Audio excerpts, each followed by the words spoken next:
11টা অভিযোগ এসেছে, সব কয়েকটা হচ্ছে এনফোর্সড ডিসঅ্যাপিয়ারেন্স বা গুমের ব্যাপারে। এর মধ্যে 9টা পরিবারে 9টা অভিযোগের মধ্যে 10 জন মানুষের কথা আছে যারা বিভিন্ন সময় গুম হয়েছেন, আজ পর্যন্ত ফিরে আসেননি। যদি নামগুলো বলে যায় এক এক করে, আমিনুল ইসলাম এবং আনিসুর রহমান 31/10/2011-তে তারা নিখোঁজ, র্যাব কর্তৃক অপহৃত হন এবং আজ পর্যন্ত ফেরত আসেননি। সোহেল মিয়াজি রানা মুন্সিগঞ্জ থেকে 3/2/2014 তারিখে অ্যারেস্ট হয়ে যান, তারপর থেকে তাদের আর কোনো খোঁজ পাওয়া যায়নি। আবদুল্লাহ নামে একজন, যিনি বনানী থেকে 10/7/2011 তারিখে নিখোঁজ হয়ে যান, তাকে আজ পর্যন্ত পাওয়া যায়নি। ইকবাল হোসেন আগারগাঁও থেকে 3/12/2011, তাকে ল এনফোর্সিং এজেন্সি উঠিয়ে নিয়ে যায়, আজ পর্যন্ত ফেরত আসেননি। আইনুল ইসলামকে 4/7/2020 তারিখে নারায়ণগঞ্জের মদনপুর চৌরাস্তা থেকে তুলে নিয়ে যাওয়া হয়, তিনি আজ পর্যন্ত ফেরত আসেননি। মোহাম্মদ সাজু 27/8/2018 তারিখে মোহাম্মদপুর থেকে তাকে তুলে নেওয়া হয়, তিনি আজ পর্যন্ত ফেরত আসেননি। কুদ্দুসুর রহমান চৌধুরী, তিনি 1/11/2014 তারিখে মিরপুর 1 থেকে তাকে তুলে নেওয়া হয়, আজ পর্যন্ত তাকে ফেরত পাওয়া যায়নি। মোহাম্মদ কাইয়ুম, তাকে 30/4/2013 তারিখে গাবতলী থেকে উঠিয়ে নেওয়া হয়, আজ পর্যন্ত তাকে ফেরত পাওয়া যায়নি। মোহাম্মদ মোস্তফা ভাসানটেক থেকে তাকে 6/6/2020 তারিখে তুলে নেওয়া হয়, তাকে আজ পর্যন্ত ফেরত পাওয়া যায়নি। এই 9টা পরিবারের মোট এই 10 জন মানুষ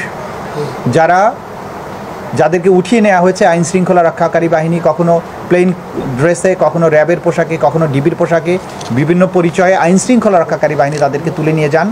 কিন্তু আজ পর্যন্ত এই এত বছরেও তাদের স্বজনেরা জানে না তারা কোথায় আছে, তারা জীবিত না মৃত, তারা কোথায় আছেন, কী অবস্থায় আছেন, মৃত হলে কোথায় তাদের লাশ দাফন করা হয়েছে, কোথায় আছে, কোনো কিছুই আজ পর্যন্ত তারা জানতে পারেননি। তারা গুমের শিকার পরিবারদের আরেকটি সংগঠন আছে, বাংলাদেশ গুম পরিবার, এই নামে তারা একটা সংগঠন করেছেন। এইখানে আমাদের কাছে তারা একটা তালিকা দিয়েছেন, প্রায় এখানে 64টা ঘটনার, গুমের ঘটনার তালিকা আমাদের কাছে তারা দিয়েছেন, যে এই পরিবারগুলো একত্রিত হয়ে তারা বিভিন্ন জায়গায় এই গুমের শিকার ব্যক্তিদেরকে ফেরত পাওয়ার জন্য নানান জায়গায় ধর্ণা দিচ্ছেন। তারা এই নবগঠিত যে জাতীয় গুম কমিশন হয়েছে, সেখানেও তাদের বক্তব্য তারা দিয়েছেন। আজকে তারা এই অভিযোগগুলোকে নিয়ে আমাদের কাছে আন্তর্জাতিক অপরাধ ট্রাইব্যুনালের কাছে এসেছেন। আমরা এগুলো জাস্ট গ্রহণ করেছি, আমরা এগুলো যাচাই বাছাই এবং পর্যালোচনা করব। এর বাইরে আরও 2টো অভিযোগ আমাদের কাছে আজকে জমা পড়েছে। একজন হচ্ছেন এই যে গুম পরিবারের সদস্যদের যে সংগঠন, তার যিনি আহ্বায়ক বেলাল হোসেন, উনিও গুমের শিকার হয়েছিলেন 10/10/2016 তারিখে, তাকে উঠিয়ে নেওয়া হয় এবং 2/11/2016 তারিখে তাকে একটা জায়গায়, কাঞ্চনে এক জায়গায় তাকে ফেলে রেখে চলে যাওয়া হয়। তিনি প্রেজেন্ট আছেন, তার কাছ থেকে আপনারা তার বক্তব্যটা জানতে পারবেন। এবং আরেকটা আলোচিত ঘটনা যেটা হয়েছিল, অ্যাডভোকেট সোহেল রানা, তিনিও এখানে উপস্থিত আছেন, তাকে 10/2/2015 তারিখে উঠিয়ে নেওয়া হয় এবং 13ই আগস্ট 2015 তারিখে, 6 মাস 3 দিন পরে তাকে আবার ফেলে দিয়ে যাওয়া হয়।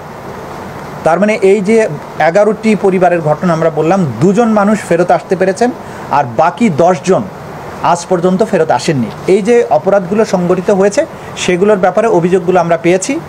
যেহেতু এগুলো আমাদের এই আন্তর্জাতিক অপরাধ ট্রাইব্যুনালের আইনের অধীনে এনফোর্সড ডিসঅ্যাপিয়ারেন্স একটা অপরাধ হিসাবে গণ্য, সেই হিসাবে আমরা এটা পর্যালোচনা করে দেখে যথাযথ আইনগত ব্যবস্থা গ্রহণ করব।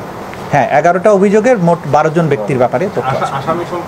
আসামি সম্পর্কে এত ডিটেল বলা সম্ভব নয়, এখানে তা বিভিন্ন জনের নাম তারা দিয়েছেন, সবই ল এনফোর্সিং এজেন্সিস বা কিছু কিছু ক্ষেত্রে কোনো লোকাল পারপিট্রেটরের নাম হয়তো পাওয়া যাচ্ছে। এইটা এইখানে না, সব জায়গাতেই প্রধানমন্ত্রীকে ওনারা অভিযুক্ত করেননি, সেখানে র্যাবের প্রধানকে করেছেন, স্বরাষ্ট্রমন্ত্রী করেছেন, পুলিশের প্রধানকে করেছেন, এরকম করেছেন। কিন্তু এগুলো তো আমরা যাচাই বাছাই সাপেক্ষে দেখব, দেখে আমরা যথাযথভাবে যেটা করা দরকার আইন অনুযায়ী সেভাবে আমরা সেটাকে ফর্মুলেট করব। দেখুন, আইনের মধ্যে বিচারের সুযোগ আছে, যে ক্রাইমস এগেনস্ট হিউম্যানিটি যদি হয়, মানে আমাদের আন্তর্জাতিক অপরাধ ট্রাইব্যুনাল আইনে কিন্তু সংজ্ঞায়িত আছে যে কি কি জিনিসের বিচার এখানে করা যাবে। তার মধ্যে একটা হচ্ছে যুদ্ধাপরাধ, একটা হচ্ছে গণহত্যা, একটা হচ্ছে ক্রাইমস এগেনস্ট হিউম্যানিটি, এরকম তালিকা অনেক লম্বা আছে। তো এই ধরনের যে কোনো অপরাধই যদি বাংলাদেশে সংগঠিত হয়, কোনো ভিকটিম এসে এইখানে বিচারের জন্য আসতে পারেন এবং আন্তর্জাতিক অপরাধ ট্রাইব্যুনালের তদন্ত এবং প্রসিকিউশন টিম যদি মনে করে যে এটা ঘটেছে, তাহলে এই ট্রাইব্যুনালে সেটা বিচারের জন্য উপস্থাপন করতে পারবেন। সেই হিসাবে এই যেগুলো গুমের ঘটনা হয়েছে, জোরপূর্বক আটকে রাখা হয়েছে, বা আদার অ্যাক্টস আন্ডার ইন্টারন্যাশনাল ল, আদার ক্রাইমস আন্ডার ইন্টারন্যাশনাল ল, এরকম সংজ্ঞার মধ্যে যে সমস্ত অপরাধ হয়েছে সেগুলোর ব্যাপারে অবশ্যই আন্তর্জাতিক অপরাধ ট্রাইব্যুনালের জুরিসডিকশন আছে, কিন্তু সেগুলো বিচারের জন্য যথার্থ হবে কিনা সেটা পর্যালোচনার পরে, তদন্তের পরেই বলা যাবে। তবে এখানে আসা যাবে, এটা আপনাদেরকে আমরা জানাচ্ছি।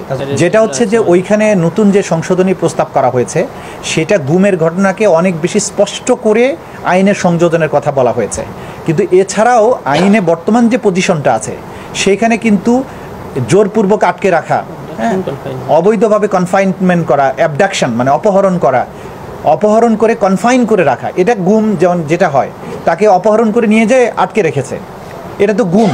কিন্তু এটাকে আরও স্পেসিফাই করার জন্য গুম শব্দটাকে ব্যবহার করে সেটা নতুন করে আইনের প্রস্তাবনা করা হয়েছে, কিন্তু সেটা প্রস্তাব না করা হলেও আগের যে আইনের কাঠামো আছে তার মধ্যেও এই অপরাধগুলো পড়ে, সে কারণে এই অভিযোগগুলো এখন গ্রহণ করা যাবে।